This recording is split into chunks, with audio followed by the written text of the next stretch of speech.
Hmm, to lead from the front? let's Or... see. I'll take a stab at it, and Favorite one, Brian? Yeah, sure. what's that? Should we? Pick my favorite one. Yeah. Should Oh we? We'll yeah, just wait shit. for Sam Didn't and even. then. Gotta Yeah, be sure. complete. Yeah, the timing there was pretty It was, yeah, epic. yeah. I find it ridiculous. There's a couple of features on Zoom that you don't need to hear about right now that I don't like, but the fact that it counts down per second until the last minute is so impractical. The last minute should be counted down in seconds, but it stops. And you think that Yeah, would be the most crucial seconds of it, right? For you to know. But yeah, I'll tell you what, with that timer, it's like the Pomodoro thing, but it's just when it's Zoom and you're talking about delicate subjects like this, you just feel the pressure of like, yeah, I could get cut off here at any second. Every yeah, word needs to count now. yeah. Sometimes I'll be on client calls and you can have like 8 or 12 calls Oh backed man, up like in a row. And it's the if worst. each person has their 15 minutes and one of those clients goes into a really deep topic, Oh but yeah, and then it cuts off. you but you can't, you don't cut Eesh. it off, but you have to go and you have to say to this person, look, we have to stop there. Yeah. It's never you have to be ruthless with it. Otherwise, the next 10 people Mhm. suffer and everyone else, it just has a cascade. But anyway, welcome back, Sam, again. Hello. We're just going to Well, address another question. I think Brian's going to take the stage on this one. And then I guess next question, you can lead the way, Sam, when we start our next podcast. Yeah, spot on. Let's go, Brian. sure. Well, again, thanks again to Lars's Yeah. clients for coming up with these great questions. But I mean, any of these other three questions are deep and multifaceted. But uh, the idea of training specifically relating to the mind makes me go to number two. And the question is very straightforward. How do I train? This was in quotation marks. How do I train my mind? And how can one actually do certain things to become mentally stronger, more mature, and have a strong mind that can handle anything life throws at me? Mindset, how do you actually work on that? So I'm hearing what are the kind of the applied practices that I can use to become stronger mentally? And I guess I would I'll ask just a giant question in terms of what is the how would you all value or how would you all rank I guess what are your top three kind of items that you would encourage your clients or someone asking you for help of how to become mentally stronger? So yeah, like top three or even two, or if all you got is one, just give me your first one. Gentlemen, whoever would like to go first, feel free. Brian, seeing as though you led the question, would you like to start with your two? Sure. I mean, I think to to become strong, I think the first point is to recognize that we are all weak mentally. And it is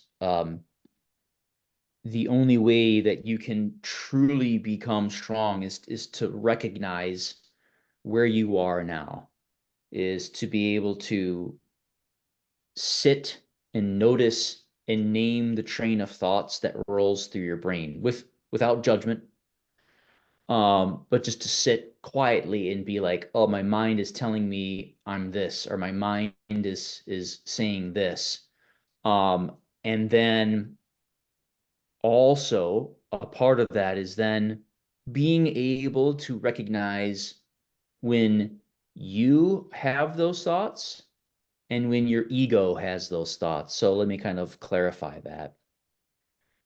So the stream of thoughts that we have going throughout our mind all day, that's just our mind at work, right? But then we all have the egoic self that makes judgments on those things. I think when you can confront not only what your thoughts are, but then what your ego says about those thoughts is a kind of like a what's the word I'm looking for? Kind of like an entry point into switching how your mind frames ideas. And so when you can identify what the train of thoughts is, and more importantly, how your ego frames those thoughts, you can start to challenge what your ego says. And then you say, first off, is this compassionate talk? Would I talk to someone else like this? Or why am I only talking to myself with this kind of like self-loathing or shame or any kind of negative adjective or adverb you'd like to use in the statement? And then at that point, you get to challenge that thought.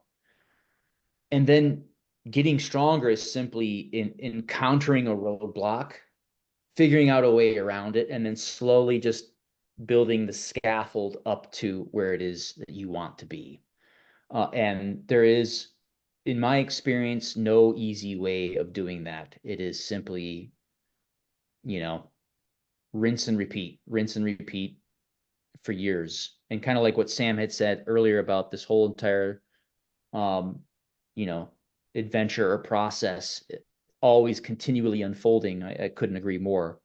But at least this, I think, offers a very kind of a three-step process for how do you recognize the train of thoughts that make you believe you're either weak or strong, and then can help you become stronger as a result of that. So yeah, notice and naming, identifying what the ego says, and then challenging, confronting, reframing what the ego is saying about the thoughts. That's how I would start encouraging someone to become mentally stronger.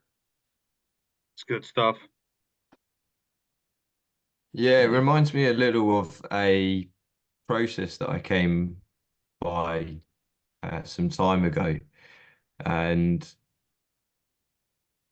it comes down to building a healthy relationship with yourself. I think for so long you can live in your own mind about how things need to be done, how you need to show up,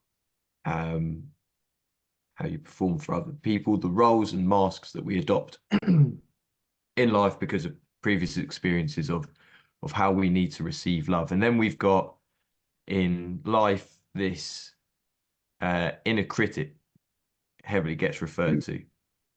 And the process, I'm going to have to return to it and try it, and I'll share it in the chat. I'll pull it up in a moment. But the final step was wrap it in love. And you use the term compassionate, Brian. Like, wrap it in love. And when you can reframe your inner critic, the thing that's kind of like really challenging you to do certain things, I think that's where the ego makes a judgment on the experience of being you as wrong, harmful, weak.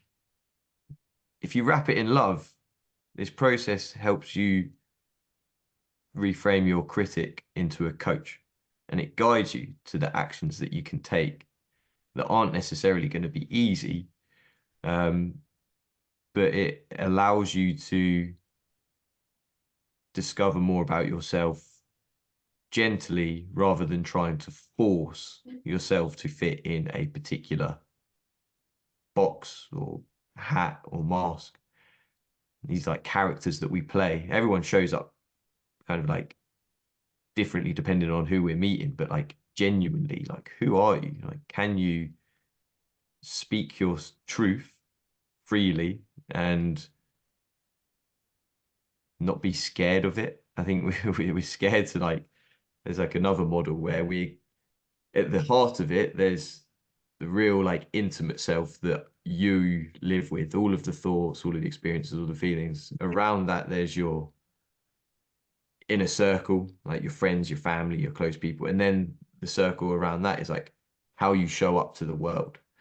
And like the smaller the degree of that model gets, the more intense it becomes in your experience, but you only share like a certain amount of that experience the wider the model gets. But I'm gonna have to try and find that model again. But it really kind of spoke to what you'd said, Brian, there, like be compassionate. We try and force ourselves so hard to be something that we feel like we need to be. And Lars, you mentioned it as well there, like the idea of the $1 million businessman as this kind of like image or perception of success. But actually, like, what does success mean to you? When I was at a crossroad and you're thinking about what's the end game here, I just wanted peace of mind. Like I was done running around Can't in buy that shit, circles. man. Yeah, you can't.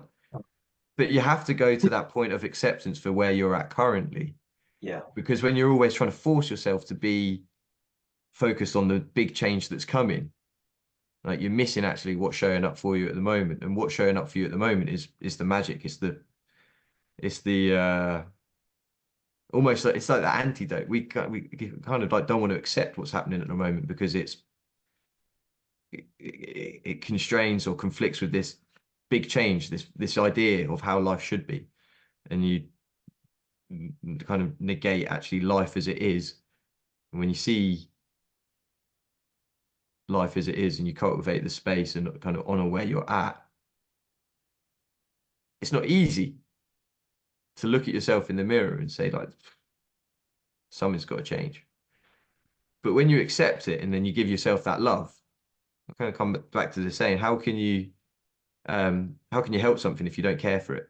And like I know when I was like looking at that part of myself that I didn't necessarily care for, I wasn't able to help it because why would I?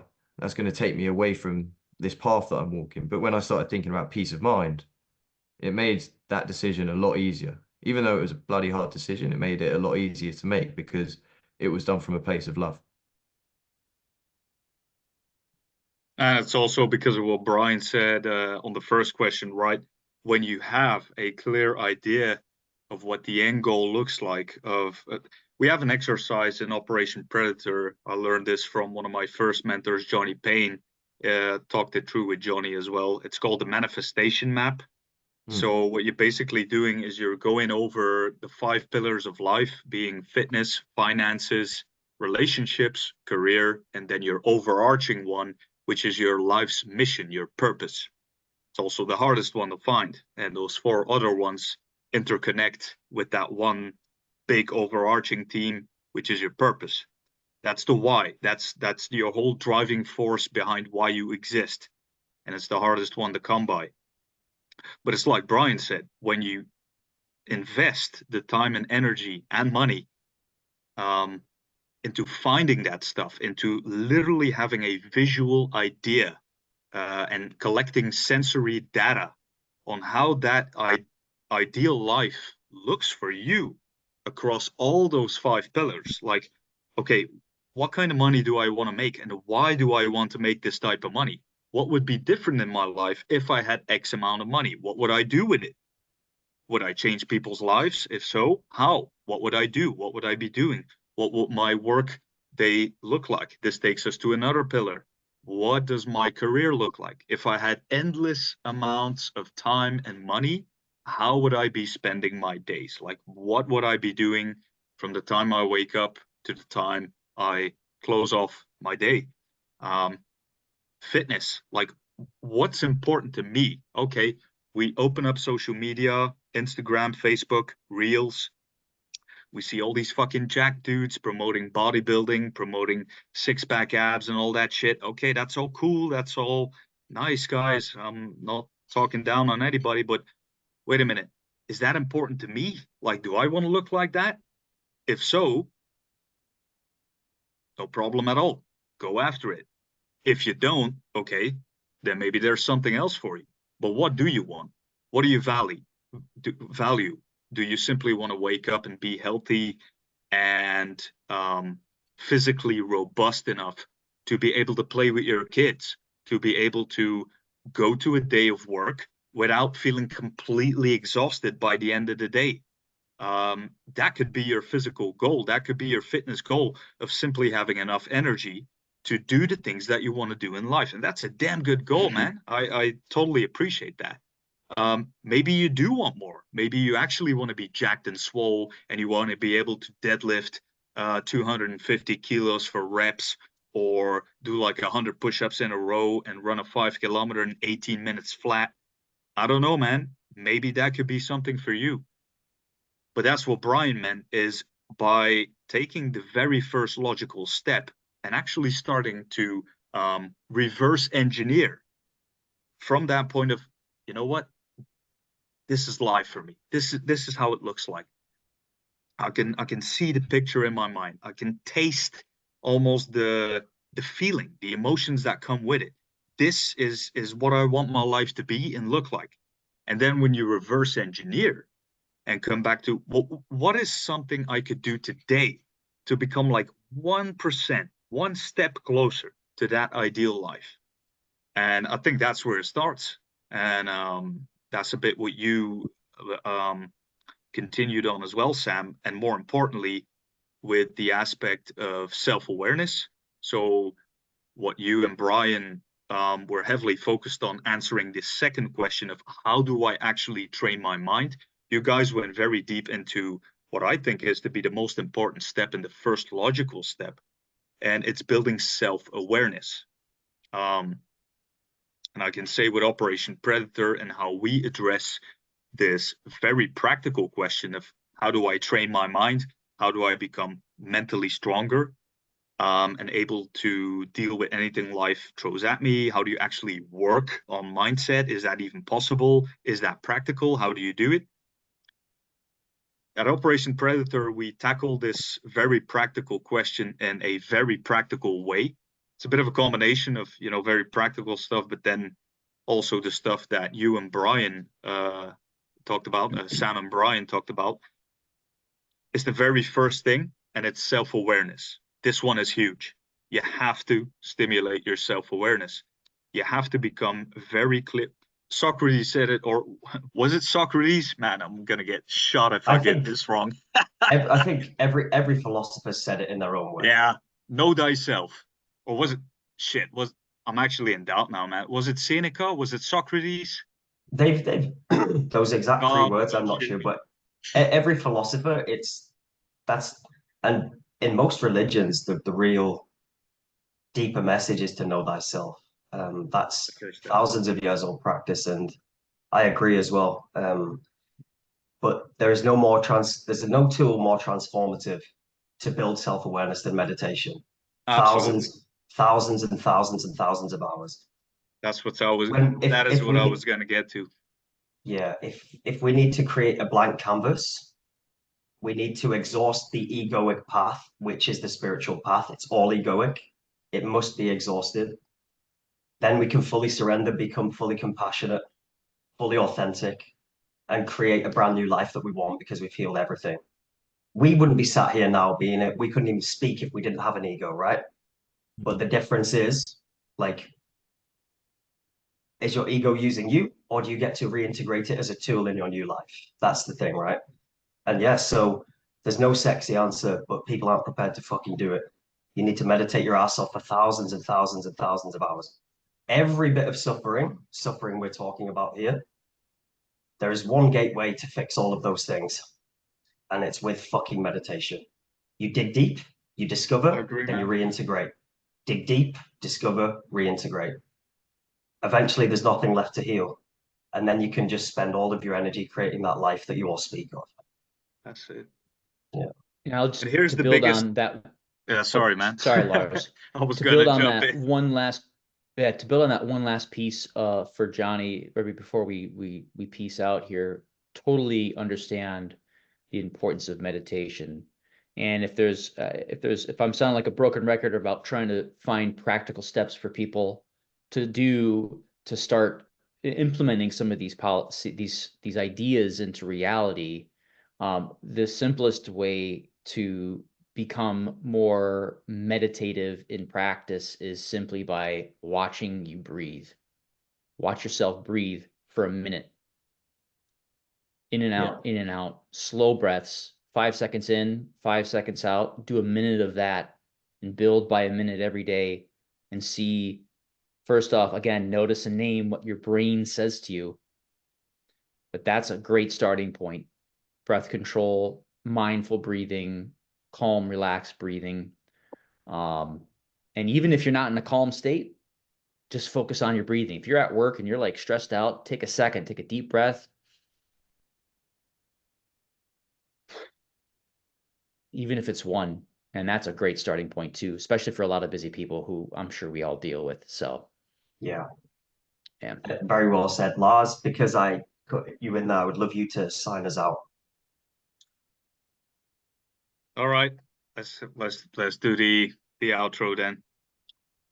Yeah, meditation, absolutely, man. I want to pick up from there because I was talking when you went into that and mentioned meditation. I was talking about self-awareness, which at Operation Predator is the first level and one of the 3 levels that we use as the total framework to build your mind in the same way that we build the body.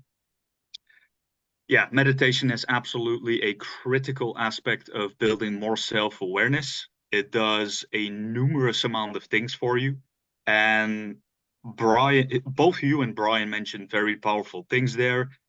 So Johnny, you mentioned that meditation is the gateway to solve all suffering, all feelings of pain, anger, resentment, and many of the negative emotions and limiting self-beliefs that are stopping us from going after the life we want because we believe, or we think we believe, that we are worthless and we're weak and we ain't worth shit and we don't deserve this. And wow, people like us, we don't, like Sam said about the youth, right? People like us, we don't deserve to think about this bigger stuff. Yeah, you fucking do. Everybody does. You just can't see it right now because you're riddled with all this emotion and um rubble and debris that you need to get out of the way first. So I think Johnny mentioned a very important thing there, that meditation is one of the most effective and easiest tools to get rid of all of that clutter. What Brian said is then very practically how to incorporate meditation in your life and how to start it at the easiest, most baseline level, which is, like Brian said, through breathing. And anybody can do this. You don't need to be some kind of Zen Buddhist or monk or fucking holy pastor to be able to focus on breathing. And notice how, like Brian said, man, with a couple of minutes a day, you can do this in 3 to 5 minutes per day. There's literally no excuses. You're already breathing. If you weren't, you would be fucking dead on the floor right now. So it literally doesn't take a whole lot of time or commitment to simply slow down your breath. You're sitting in the car, you're driving to work, you're going to bed, you're cooking your meals. You can do this any time of the day and simply make a conscious effort of, okay, you know what? My breathe in, I'm going to take 5 seconds, then maybe I'm going to hold it 5 seconds, then I'm going to slowly exhale for 5 seconds. And this is the funny part, right? Like Brian said, if you do that for consistently for every day for a couple of weeks, I challenge anybody to come back in 2 to 3 weeks time. When I looked at these questions myself, I was seeing, okay, so people are literally, a lot of people now are wondering, in this hectic, busy world that we all live in today, social media, tech, we got all this fucking bullshit around us, TV, internet, busy workplace, a lot of dynamic, high stress, chaotic environments. How do I calm down my mind? How do I experience more inner peace in my mind? And that's the funny thing. Focus on daily breath work. Come back in 2 weeks when you've done that consistently, only 3 to 5 minutes per day. Tell me that you're not experiencing more calm and more peace of mind. It's almost impossible, I guarantee. So, yeah, that's a long explanation on meditation. I actually made a post on that today on meditation, linking all the benefits and hopefully convincing some people the power of it, of such a simple practice. But I think the biggest misconception about meditation that people have is that meditation is some kind of vague woo-woo practice But yeah, Lars, we all know that hard work is the key to results, right? I mean, you got to do stuff. It's action. You got to take action. And they're right. That's the funny thing. They are absolutely 100% right. And we do promote this mindset with Operation Predator. That's where the name comes from. You get out of that victim mind state and you realize that you need to take responsibility. You need to take action today to get closer to your goals. But here's the thing. This is what a lot of people just don't understand. Meditation takes away all the resistance, the inner resistance in your thoughts, in your feelings that is holding you back from taking that action. That's the power of meditation. And that's why it's so fucking powerful, man. Because now, with that meditative practice, you are confronting your fears, you're confronting the self-deprecating things you say to yourself, you're boosting your mood, you're boosting the way you talk to yourself, you're literally stimulating your relationship with yourself. That's what meditation does. Now taking action becomes easier, and that's what people fail to see. They just don't see that meditation bridges that gap between thoughts and emotions and taking action. In other words, your behavior, which leads to Meditate. certain results and outcomes, right? Exactly. And meditation is the first step in taking action. It is. It is. And so yeah, that's what the self-awareness thing is. Within Operation Predator, it's one thing we focus big time on. I give my clients plenty of different mindset tools. I usually give them like a whole array of mindset tools and tactics they can get access to. And there's different things for different people. There's things like modeling, anchoring. The manifestation map is one of these exercises that fits perfectly into the block of self-awareness and becoming more insightful, more aware of, okay, who am I? What are my strengths? What are my weaknesses? What do I want my life to look like? And then also going towards, okay, how do I now take actionable steps to get there?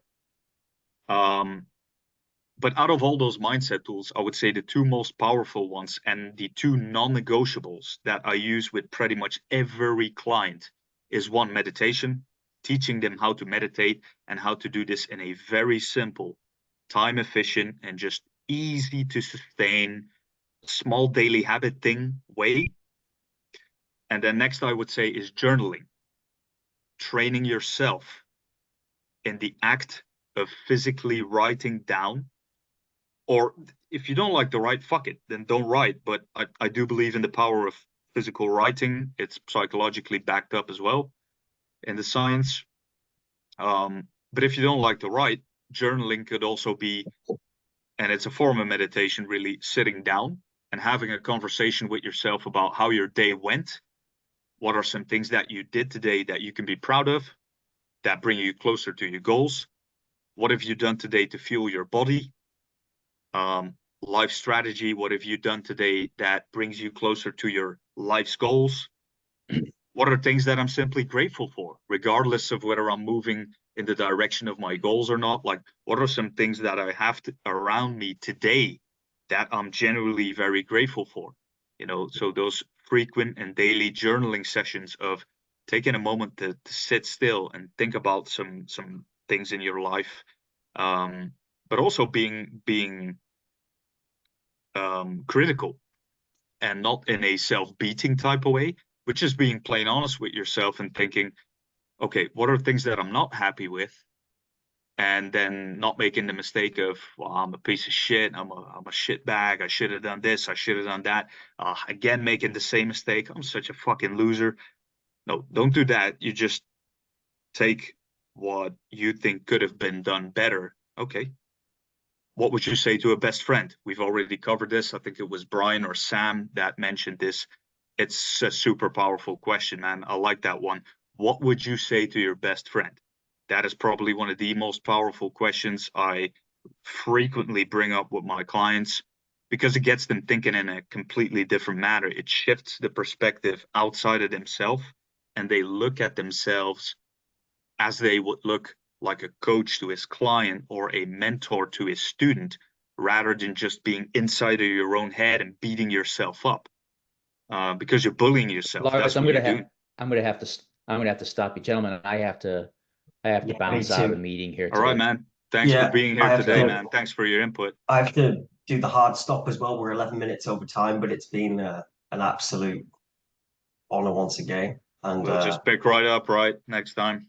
yeah, Let's man. roll into And it. I'm looking forward to Sam leading the way when we begin next time as well. That's good. That's cool. Nice one. I've pulled up the model, so I'll send that into the chat and we'll follow on next month. Awesome. Nice, guys. Thanks, guys. Gents, pleasure. thank you so much for Thank this. you. All right, You'll take care. man. Take See you care, later, guys. guys. Bye-bye. Good Bye-bye. work. Bye. Bye.